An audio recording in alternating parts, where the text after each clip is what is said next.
Today's video is actually going to focus on those three numbers that most people have a little bit of difficulty when they just start vaping. That's ohms, watts, and voltage. What are these three numbers? What do they mean together? Why would you change these settings? And pretty much everything explained about them. Alright, so to start off with, we have amps, watts, ohms, and voltage. Start off with, we have watts. Watts is your power. This is how much juice you're actually going to be pushing through your device.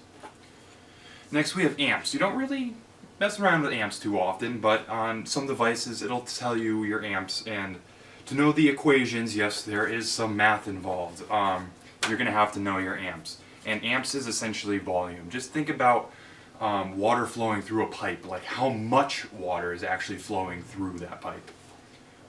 Next we're going to talk about ohms. Ohms is something you cannot change unless you make your coils yourself. If you build your coils, then you can change them. However, if you're like most people, you buy a tank, you buy pre-built coils. It'll tell you on it 1.2 ohm, 0.12, 0.5. It'll tell you what the ohms is on it. You don't have to worry about it. You cannot change it. So ohms. Ohms is resistance. Remember that. With electricity, you'll hear a lot about resistance. And lastly, we have volts. Volt is a measure of how much pressure that each electron is under.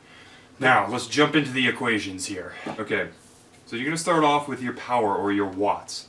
Your watts equals the voltage multiplied by the amps. Now, some vapes, they don't tell you anything about the amps. Well, to figure out your amps, amps is voltage divided by resistance. Resistance is, once again, those ohms, so voltage divided by ohms. That's how you find your amps. Amps multiplied by voltage equals your wattage. If you change your wattage, you're going to be changing your voltage because of the ohms, because of what the ohms are built at. If you change your wattage, your voltage is going to change. So what does this all mean exactly?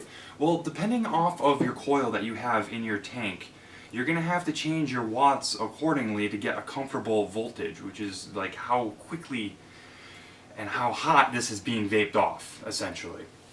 So let's just say, hypothetically, you have a 0.5 ohm coil. 0.5, that's about, middle class, not too low, not too high, but now you're going to have to change your wattages, your watts, to give you an appropriate voltage. You need to change your watts to fit your ohmed coil to give you the appropriate voltage. Voltage is essentially what you're looking for when adjusting your vape setup.